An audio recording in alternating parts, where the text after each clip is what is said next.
Estoy en comunicación con mi amigo, el expresidente de la República del Ecuador, el ingeniero Lucio Gutiérrez, actual asambleísta electo.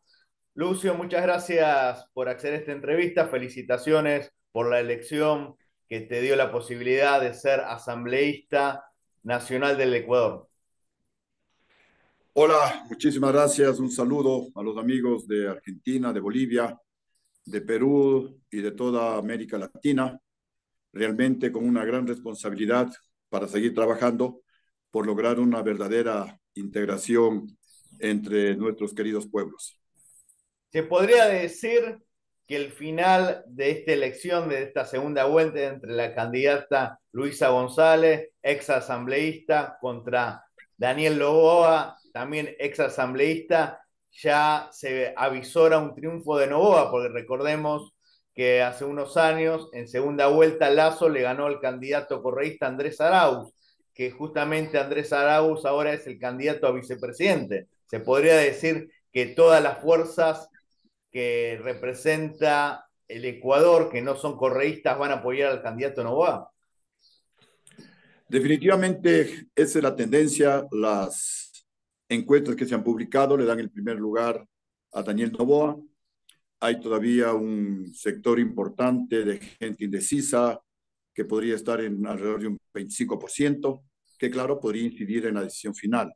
Pero lo más lógico es que se repita la historia del año 2021, cuando Lasso, con el voto anticorreísta, le ganó al candidato del correísmo. Hoy todos vaticinan que se va a repetir lo mismo. Lo que también esperamos es que Daniel Noboa se mantenga firme en sus propuestas de decirle no a la impunidad, no a la corrupción y también enfrentar con decisión, con mano de hierro, como se debe, a la delincuencia y también al desempleo, que son los problemas más graves que actualmente tenemos en el Ecuador.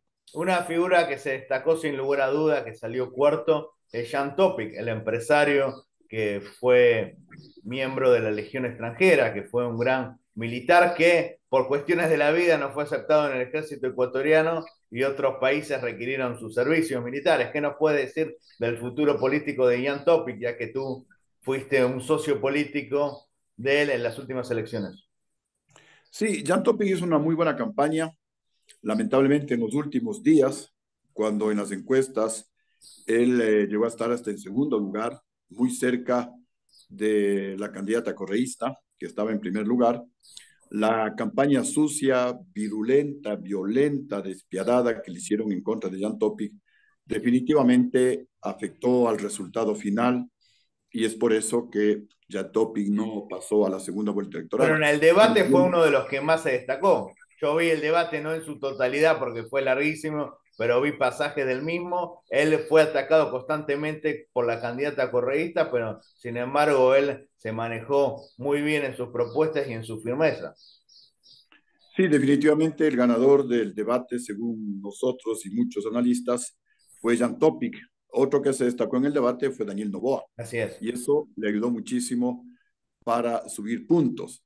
Lo que le ayudó mucho a Daniel Noboa es que en las encuestas él tenía un 3% y entonces nadie se preocupó de él.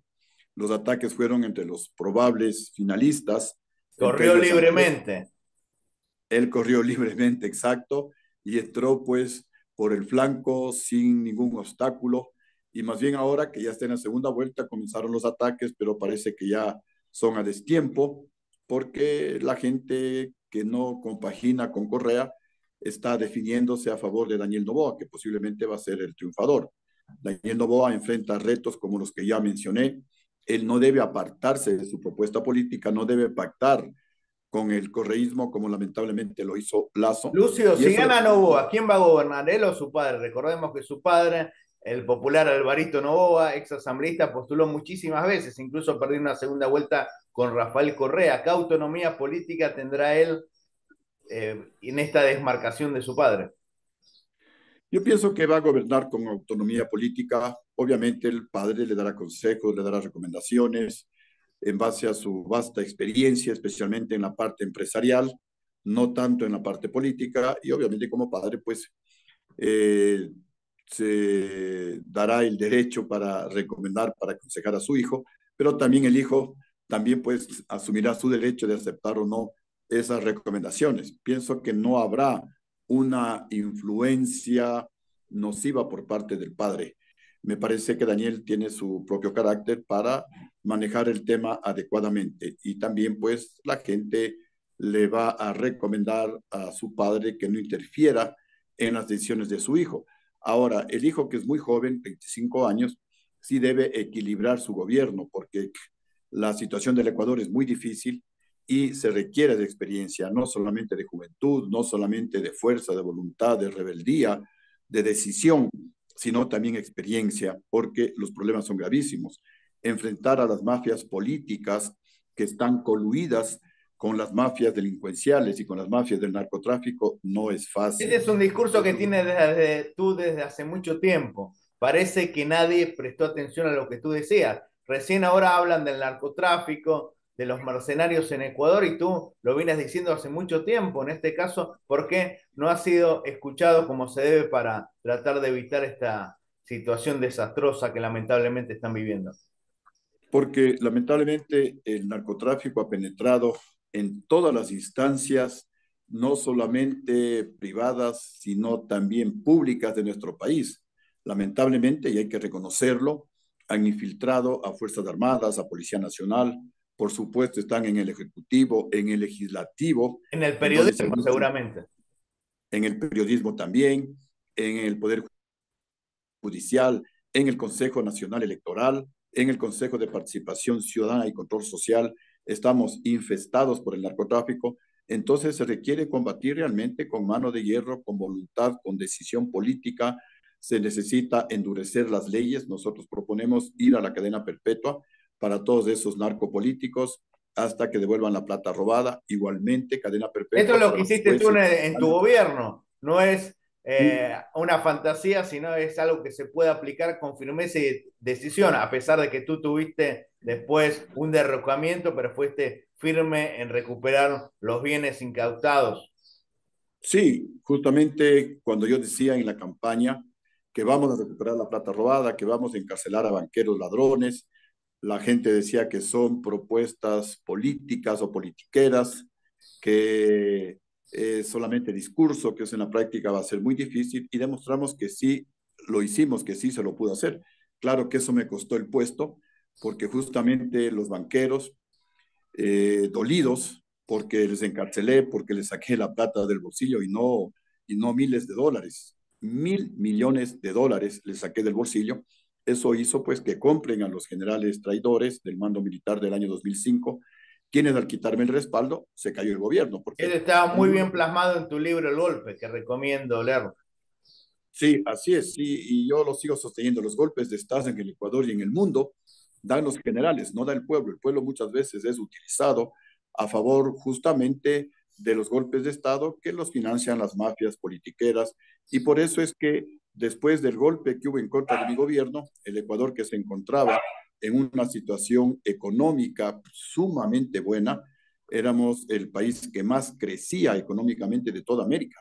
Ahora pues estamos en los últimos lugares, nadie quiere invertir en el Ecuador, las mafias políticas, las del narcotráfico son las que deciden, las que prácticamente gobiernan en nuestro país. Pero con el ejemplo que nosotros tuvimos, es una demostración de que sí se puede darle la vuelta al Ecuador, que sí se le puede recuperar a nuestro país y ubicarle nuevamente pues en posiciones estelares dentro de Y una América Latina. cosa loable de ti es que tú fuiste muy respetuoso de la justicia ecuatoriana a pesar de que estaba corrompida, incluso pagaste con cárcel, porque tú te presentaste, no es que estuviste en Bélgica como otro expresidente y no viene a Ecuador por miedo a la justicia.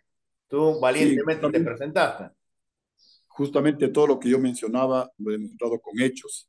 Siempre les dije que yo combatí la corrupción antes de ser político, durante el ejercicio político y después de ser político, porque vine, digamos, después de estar en el poder, porque continúo en la actividad política.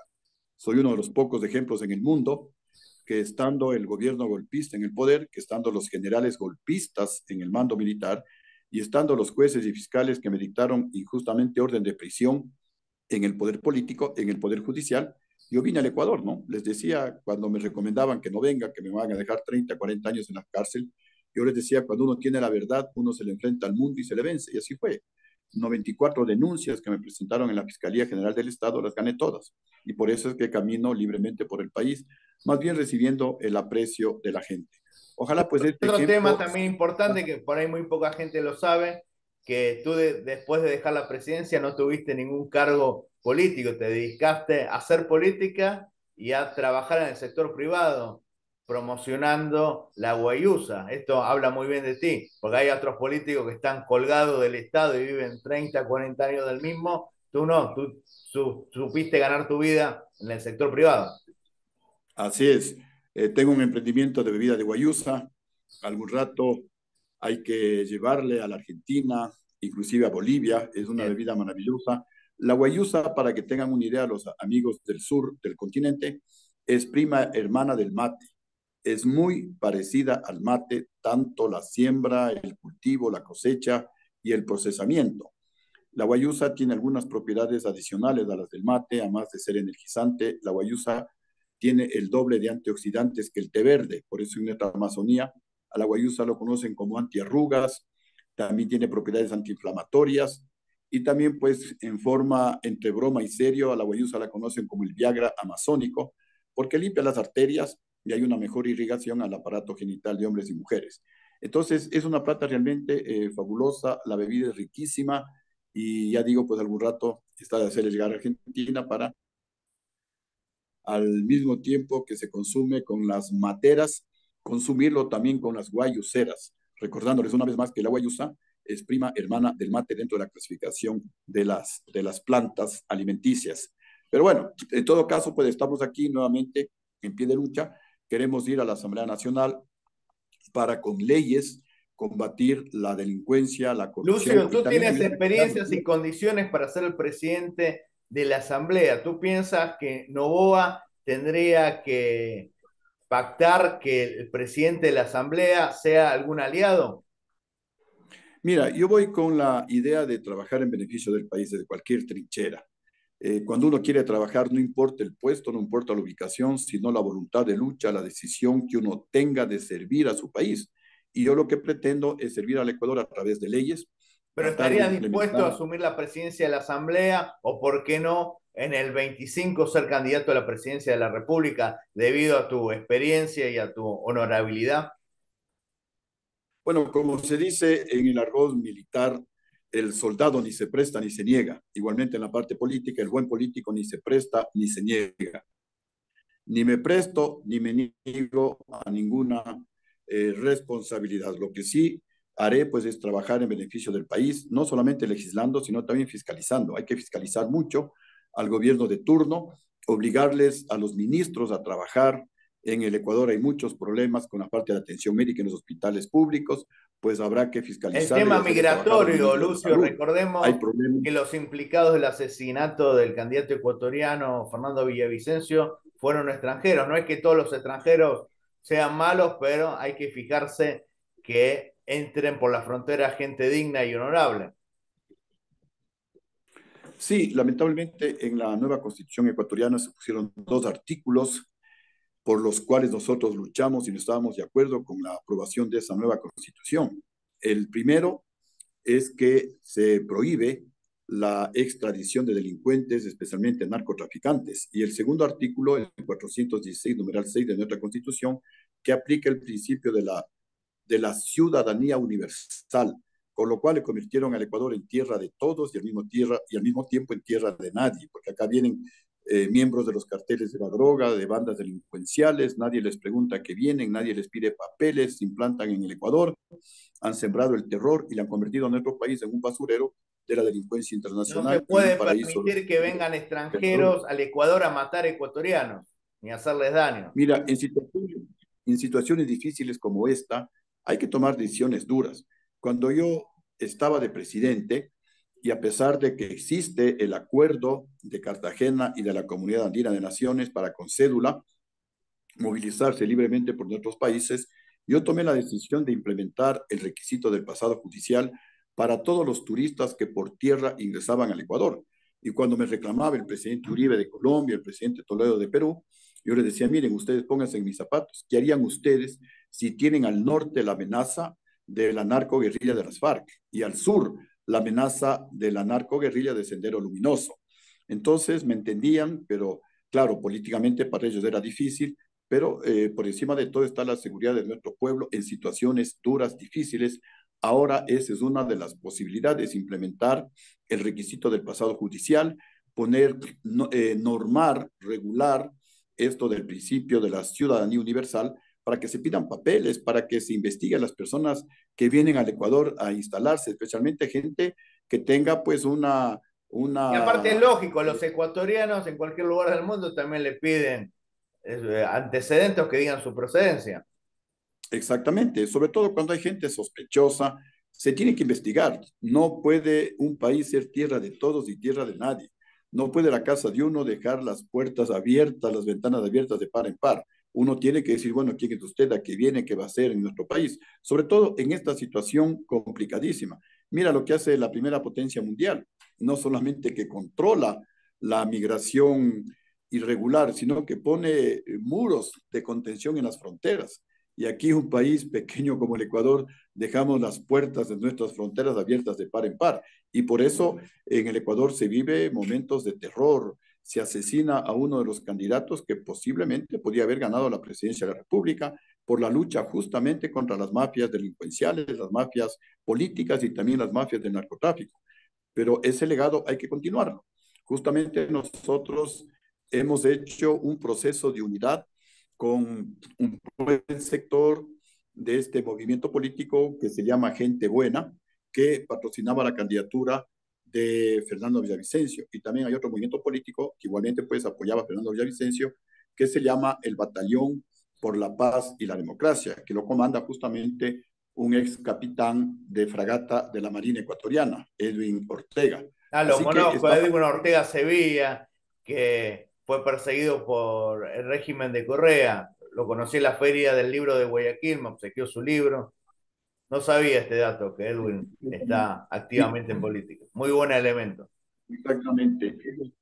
Sí, ellos son los que patrocinaban la candidatura de Fernando Villavicencio. Y con Fernando Villavicencio teníamos una relación importante y también con el presidente de Gente Buena, el ingeniero Francisco Jácome, desde esos actos de rebeldía del 21 de enero del 2000, cuando hubo el ataque bancario, cuando nos robaron a los ecuatorianos con 8.000 millones de dólares. Ahí estuvimos civiles y militares luchando en contra de ese Disculpa, acto civiles y terrible de militares también, tú fuiste uno de los pocos políticos en incluir a los indígenas. Esto no fue bandera del correísmo, sino que tú hiciste esta alianza con los pueblos indígenas del Ecuador. Es un mérito tuyo. Sí, por primera vez y con mucho orgullo el Ecuador tuvo como canciller de la República a una indígena, la doctora Nina Pacari. Tuvimos algunos embajadores indígenas, cónsules indígenas, por primera vez se les daba el lugar que ellos se merecen, además de ocupar algunos ministerios. Lamentablemente hubo un rompimiento porque siempre pues hay los instigadores que no querían que hagamos un crédito al Fondo Monetario Internacional a menos del 2% de interés anual. Ellos querían que hagamos con Cuba, Rusia, China, pero al 7 al 8% de interés anual. Yo les decía que eso es especulado, eso es un delito, y si me consiguen créditos a menos del 2% de interés anual, como lo estaba haciendo con el Fondo Monetario Internacional, con todo gusto. ¿Y por qué hacíamos ese crédito? Porque el presidente saliente no pagó al sector público 2 meses sueldos y salarios. Se debía a los trabajadores de la salud, a los maestros, se debía a los municipios, a las prefecturas, a las Fuerzas Armadas, a la Policía Nacional. No se había pagado ni siquiera los servicios de la deuda externa, era una situación realmente complicadísima económicamente hablando. No había un centavo en la caja fiscal, habían solo deudas. Sin embargo, yo les decía en todas las sesiones de gabinete a los ministros, cuando el presidente no roba, ni les deja robar a ustedes, señores ministros, la plata alcanza para todo y sobra. Y efectivamente así procedimos. Elevamos la pensión a los jubilados al doble. Elevamos los sueldos y salarios a todo el sector público a la escala de 14 grados. Incrementamos el presupuesto a municipios y prefecturas en un 50%. Somos el único gobierno que redujo la deuda la deuda externa de cerca de 15.000 millones de dólares a alrededor de 11.000 millones de dólares. Y encima de eso, dejamos varios miles de millones de dólares en ahorros. Somos el único gobierno en la historia del Ecuador que, recibiendo un país en déficit, entregamos un país en el que se pagaba a tiempo al sector público, y encima de eso pues dejamos superávit varios miles de millones de dólares en ahorros. Luego de mi gobierno volvió nuevamente el desastre en el Ecuador. Todos los gobiernos dejan déficit al gobierno siguiente, y todo esto pues ocasiona problemas en el manejo económico. Pero también es culpa de los presidentes. Cuando los presidentes actúan y se ponen a trabajar en beneficio del país, las cosas se pueden solucionar. Nosotros ya lo hicimos. Y entonces, pues, simplemente los otros presidentes, y ojalá Daniel Noboa, se ponga a gobernar, se ponga a trabajar y no a buscar beneficios en favor de los banqueros, como ha hecho Guillermo Lazo, en Quiero favor de los terminar, demás. Lucio, la entrevista con la frase que dice el pueblo ecuatoriano y tiene razón, porque el pueblo es sabio. Con Lucio estábamos mejor. Definitivamente eso dice la gente. Con Lucio estábamos mejor, había paz, había tranquilidad, había estabilidad económica, el país crecía al 9%, al 9%, se generaban como 250.000 empleos por año. El mayor récord de reducción de la pobreza anual también la tenemos en nuestro gobierno. Todo eso, pues la gente dice, sí, con Lucio estábamos mejor, hubo total estabilidad, había empleo, había inversión, había paz, no el terror que tenemos en la actualidad. Pero repito, pues yo soy muy optimista. Si el presidente le pone interés y se pone a gobernar y no a trabajar en beneficio de la oligarquía ecuatoriana, en beneficio de los grupos de poder, el Ecuador sí puede salir adelante. Ese es el mejor consejo que se les puede dar a todos los presidentes. Lleguen al poder y trabajen, dedíquense a gobernar en beneficio de toda la nación, no solamente a favor de los grupos de poder, porque ahí es el fracaso total, como el que ha tenido Guillermo Lazo, por dedicarse a gobernar a favor de los banqueros, a favor de los ricos, a favor de la oligarquía ecuatoriana. Ahí viene el desastre para todo, para toda la nación, en este caso para el Ecuador. Muchísimas gracias, Lucio. Tengo la seguridad de que vas a ser un buen asambleísta y ojalá en el 25 puedas volver a la presidencia de la República por el bien del Ecuador. Para más información, por favor, suscríbanse a mi canal de YouTube. Muchas gracias.